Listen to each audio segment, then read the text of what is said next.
परम सत्कार्यो गुरु प्यारी सात संगत जी, राधा स्वामी जी। सात संगत जी, इस वीडियो में आप जान सकेंगे कि मिश्री रूपी मिलने वाले प्रसाद को किस तरह से इस्तेमाल में लाना चाहिए जी, जिससे कि बाबा जी की अपार कृपा हम सब पर हमेशा बनी रहे। जाने अनजाने में हम बहुत बार प्रसाद की बेकदरी कर देते हैं जी, और बाबा जी को ये सब बिल्कुल भी पसंद नहीं है। इस वीडियो में मैं एक बीवी की आपबीती के बारे में बताऊंगी जी, जिसने मिश्री के प्रसाद को गलत तरीकों से उपयोग करना शुरू कर दिया था जी, और बाबा जी की कृपा इस बीवी के परिवार से कम होने लगी। साथ संगत जी, ये तो आपको बताने की जरूरत नहीं कि बाबा जी के भंडारों पर संगत में मिश्री के पैकेट को प्रसाद रूप में बांटा जाता है जी, क्योंकि आप सब ये बात भली भांति जानते ही हो। परंतु यहाँ सवाल ये आता है कि मिश्री के इस पैकेट को आप किस भाव से ग्रहण करते हो और घर ले जाने के बाद किस भाव से और किस तरीके से खाते हो। बहुत सारे लोगों के लिए ये सिर्फ एक खाने की वस्तु हो सकती है जी, लेकिन ये सिर्फ कोई खाने की आम वस्तु नहीं होती, बल्कि ये एक ऐसा प्रसाद है जो बाबा जी संगत को आशीर्वाद के रूप में देते हैं जी। प्रसाद के इन दानों में बाबा जी की अपार कृपा छुपी होती है जी। जब डेरा की मैनेजमेंट इस वस्तु को खरीदती या बनाती है, तब तक भले ही ये आम वस्तु हो, लेकिन बाबा जी की दृष्टि जब इस चीज पर पड़ती है तो ये आम सी मिश्री आशीर्वाद और कृपा का रूप धारण कर लेती है जी, और इस वस्तु में एक रूहानी ताकत समा जाती है जी। अब ये हम पर निर्भर करता है कि हम प्रसाद को किस भाव से और कौन से तरीके से ग्रहण कर रहे हैं।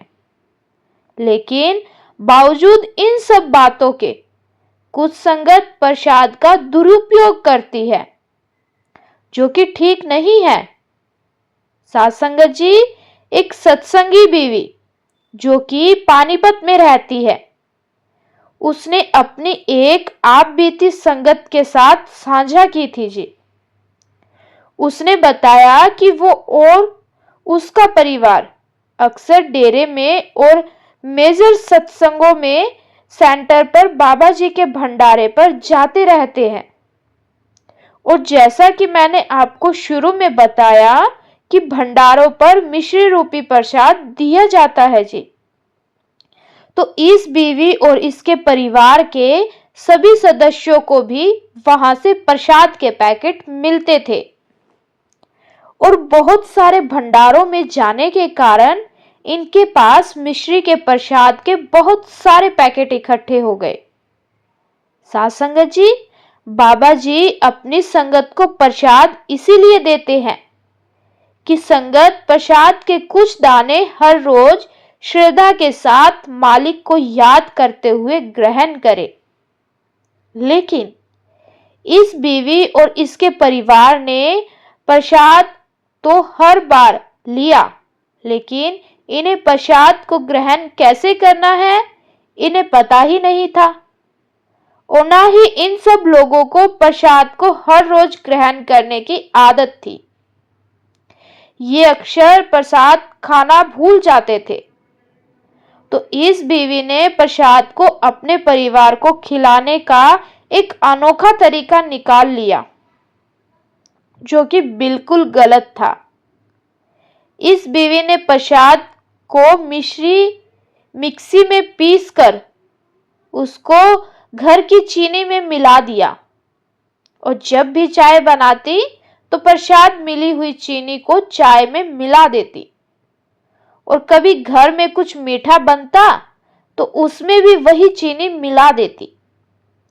जब भी घर में मेहमान आते तो उसी चीनी की चाय बनाकर बीवी मेहमानों को पिला देती, क्योंकि इस बीवी को समझ नहीं थी कि ऐसा करने से प्रसाद की बेकदरी हो रही है।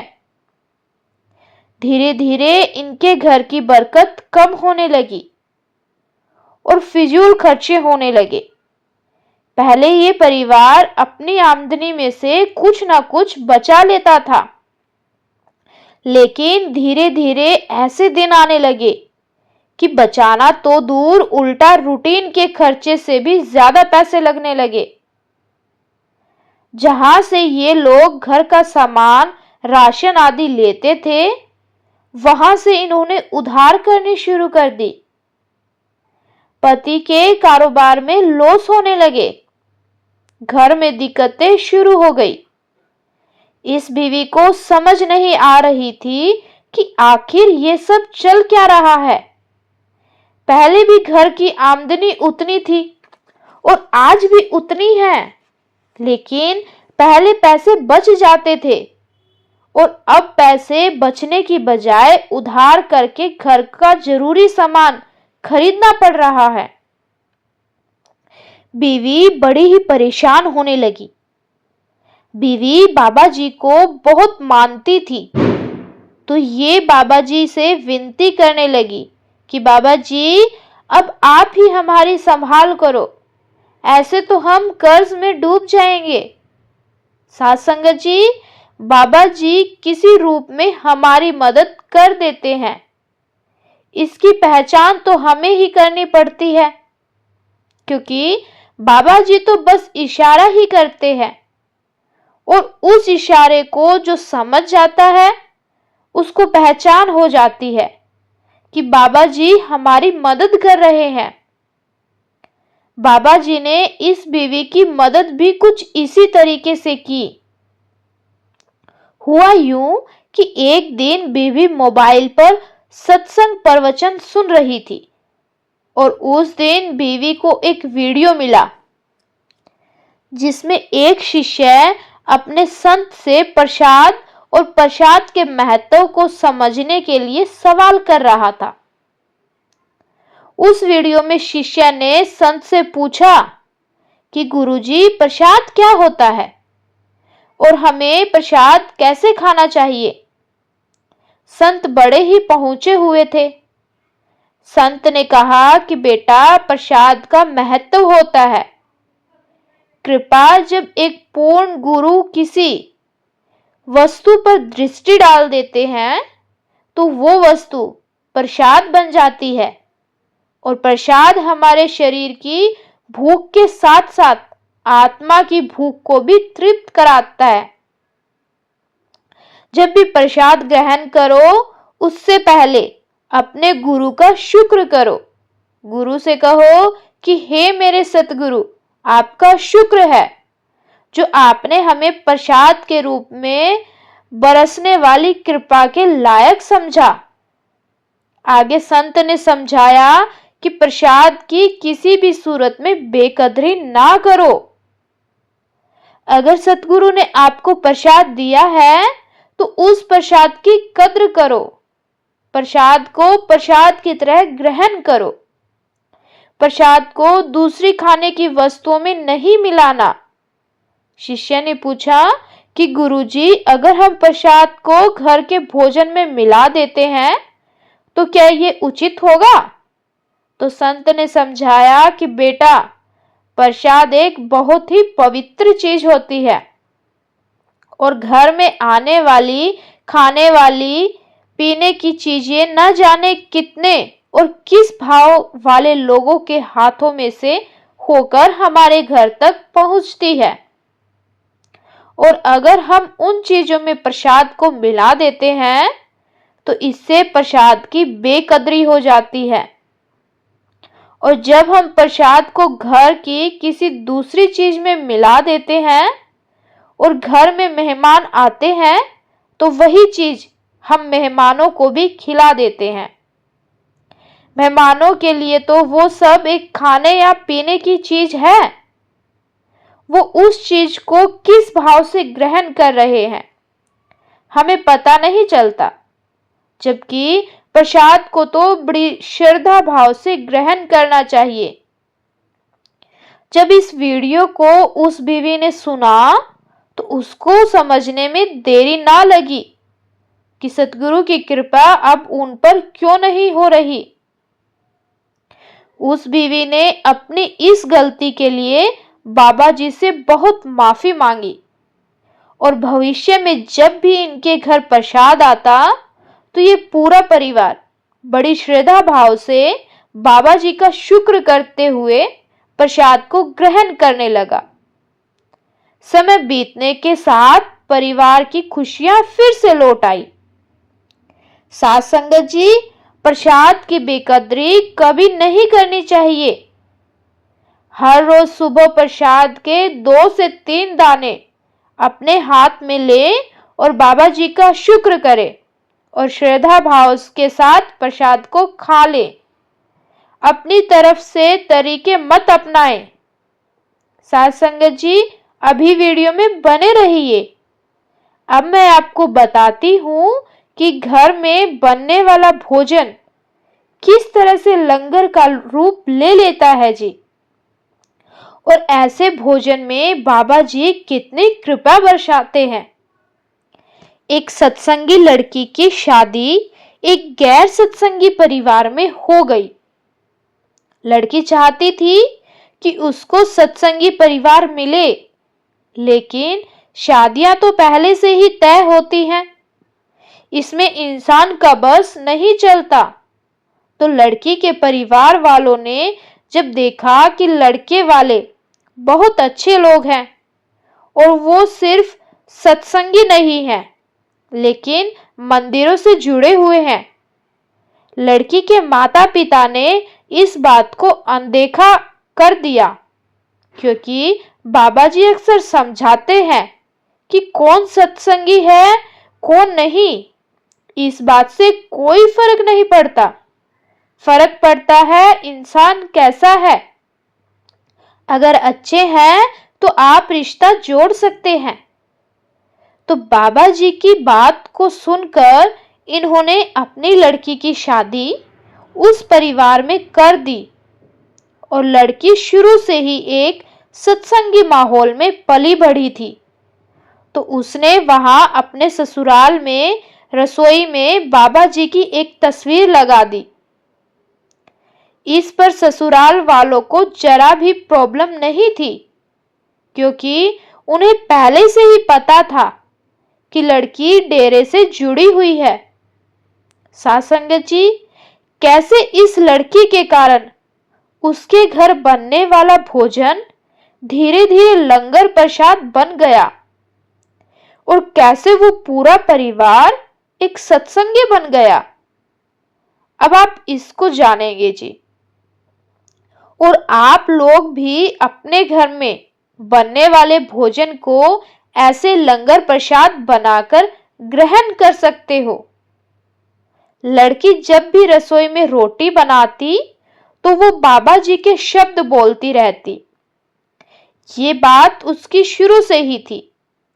अक्सर घर की महिलाएं खाना बनाते समय या तो गाने गुनगुनाती हैं या फिर मोबाइल पर फिल्मी गाने सुनते हुए खाना बनाती हैं। लेकिन इस लड़की की जो आदत शुरू से थी, वही आदत इसकी ससुराल में भी थी।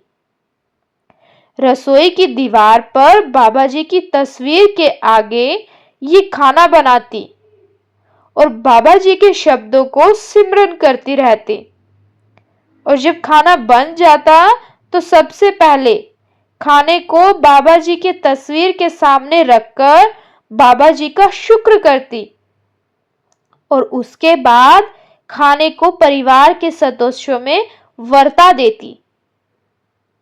लड़की की सास को ये सब देखकर खुशी मिलती थी, क्योंकि लड़की के ससुराल वाले ना तो कभी खाने से पहले मालिक का शुक्र करते थे और ना ही खाना बनाते समय कोई भजन कीर्तन सुनते या गुनगुनाते थे। वो लोग मंदिर में तो जाया करते थे, लेकिन साथ संगत जी, इसीलिए कहा जाता है कि जीवन में मार्गदर्शन करने के लिए गुरु का होना बहुत जरूरी है। ये ठीक है कि जो मंदिर से जुड़े हुए हैं उन्हें मंदिर जाकर सुकून मिलता है, लेकिन जो सतगुरु से जुड़े हुए हैं सतगुरु उनका मार्गदर्शन भी करते हैं। तो जब लड़की की सास ये सब देखती तो वो भी खाना बनाते समय भगवान के भजन गाने लगती। और कुछ दिन के बाद लड़की ने घर में एक नियम बना दिया कि घर के सभी सदस्य खाना खाने से पहले अपने इष्ट का ध्यान जरूर करेंगे। आप लोगों को जिस पर भी विश्वास है आप सब उसका ध्यान करो कि हे मेरे मालिक, तेरा शुक्र है जो तूने मुझे सब कुछ दिया। लड़की की इन बातों से परिवार के सदस्य बड़े ही प्रभावित होते और सबने खाने से पहले अपने मन में मालिक का शुक्र करना शुरू कर दिया जी। एक दिन लड़की की सास भी लड़की के साथ सत्संग घर चली गई जी। और वो उसका सत्संग घर में पहला दिन था। जब उसने देखा कि सत्संग घर में बहुत सारे लोग सेवा कर रहे हैं तो उसको भी ये सब बहुत अच्छा लगा, क्योंकि महंगी महंगी गाड़ियों में आए हुए लोग वहां झाड़ू लगाने जैसी सेवा कर रहे थे। लड़की की सास की दिलचस्पी इस ओर बढ़ने लगी और एक बार लड़की अपने पति के साथ डेरे जा रही थी तो लड़की की सास और ससुर ने भी उनके साथ जाने का मन बना लिया और ये सब वहां डेरे पहुंच गए। डेरे को लड़की ने तो हजारों बार देखा हुआ था, लेकिन बाकी के तीनों लोगों के लिए डेरे को देखना पहली बार हो रहा था। अंदर का नजारा देखकर वो लोग हिल गए। उन्हें विश्वास ही नहीं हो रहा था कि डेरा इतना खूबसूरत और इतनी ज्यादा साफ सफाई और सुनियोजित तरीके से बना हुआ है। सब वहां बाबा जी का सत्संग सुनने गए थे। सत्संग में बाबा जी ने एक बात ऐसी समझाई कि लड़की की सास ससुर को वो बात इतनी ज्यादा अच्छी लगी कि कुछ ही दिनों में सास ससुर भी सत्संगी बन गए। बाबा जी ने उस सत्संग में समझाया कि ना नदियों में नहाने से और ना बाहरी दर्शनों से किसी को मुक्ति मिलने वाली है और ना कभी मिलेगी। मुक्ति का सिर्फ एक ही रास्ता है और वो है नाम की कमाई। अपने ध्यान को एकाग्र करके ध्यान को माथे के बीच तीसरे तिल पर टिकाना और उस समय जो कुछ एहसास हो उसका अनुभव करना। और इसके लिए हमें ना तो जंगलों में पहाड़ों में जाने की जरूरत है और ना ही किसी कहीं भटकने की जरूरत है। ये काम हम अपने घर में अपने कमरे में बैठकर भी कर सकते हैं। जब ये बात सास ससुर ने सुनी तो उन्हें बहुत अच्छा लगा और सत्संग के बाद उन्होंने लड़की से पूछा कि क्या हम भी ध्यान को एकाग्र कर सकते हैं। तो लड़की ने कहा कि हर इंसान में मालिक ने इतनी ताकत दी है कि वो अपने ध्यान को टिका सकता है, लेकिन उसके पहले इंसान को एक पूर्ण गुरु से नामदान लेने की जरूरत होती है। बिना गुरु के कुछ हासिल नहीं होता। सास ससुर इतने प्रभावित हो रहे थे कि दोनों सत्संग घर में सेवादार बन गए और 2 साल के बाद दोनों ने नामदान भी ले लिया। सासंगत जी, सास ससुर को बाबा जी ने अपनी ओर खींचना ही था और जरिया बना दिया उस लड़की को। लड़की की शादी उनके बेटे से करवा दी। और फिर लड़की जब भी खाना बनाती तो वो खाना भी बाबा जी के कृपा से लंगर प्रसाद बन जाता। और जब उसके घर के सदस्य लंगर को खाते तो उनकी सोच अपने आप ही बदलने लगी और धीरे धीरे वो लोगों भी सत्संगी बन गए। साथ संगत जी, घर में बनने वाले खाने को लंगर प्रसाद से कम नहीं समझना चाहिए। अगर आप श्रद्धा और विश्वास के साथ बाबा जी का शुक्र करते हुए भोजन बनाते हो तो, और साथ संगत जी, घर पर जो बाबा जी की तस्वीर हम सब रखते हैं तो उसको कोई आम तस्वीर नहीं समझना चाहिए, बल्कि विश्वास करना चाहिए कि बाबा जी खुद हमारे सामने बैठे हैं, हमें भोजन बनाते हुए देख रहे हैं और बाबा जी की दृष्टि भोजन पर पड़ रही है। जब हम बाबा जी की तस्वीर पर ऐसा विश्वास कर लेंगे तो हमारे अंदर कभी भी बुरे विचार नहीं आएंगे और हम पॉजिटिव रहेंगे और हमारे घर में भी बनने वाले खाने पर बाबा जी की दृष्टि पड़ती रहेगी। साथ संगत जी, हमें एक और बात का बहुत खास ध्यान रखना है कि हमें उतना ही भोजन पकाना चाहिए जितना की जरूरत हो। कई बार हम ज्यादा खाना बना लेते हैं जो कि बाद में बच जाता है और हम उसको फेंक देते हैं। इन सब कर्मों से बाबा जी बहुत नाराज होते हैं जी। जब हम अपने घर में पकने वाले खाने को लंगर भाव से बनाएंगे और खाएंगे तो हमारे अंदर अपने आप ही अन्न की बेकदरी और अनादर ना करने का विचार आ जाएगा जी। साथ संगत जी, इसी के साथ मुझे इजाजत दीजिए। कमेंट में राधा स्वामी जरूर लिखा कीजिए जी। बहुत सारी संगत वीडियो को सुनकर बिना राधा स्वामी लिखे ही चली जाती है जी। संगत से मेरी विनती है जी, कमेंट जरूर किया कीजिए जी। और जो संगत पहली बार इस चैनल पर वीडियो को सुन रही है जी, उनसे भी हाथ जोड़कर विनती है जी, संगत के अपने इस चैनल को जरूर सब्सक्राइब करें जी। गुरु प्यारी साथ संगत जी, राधा स्वामी जी।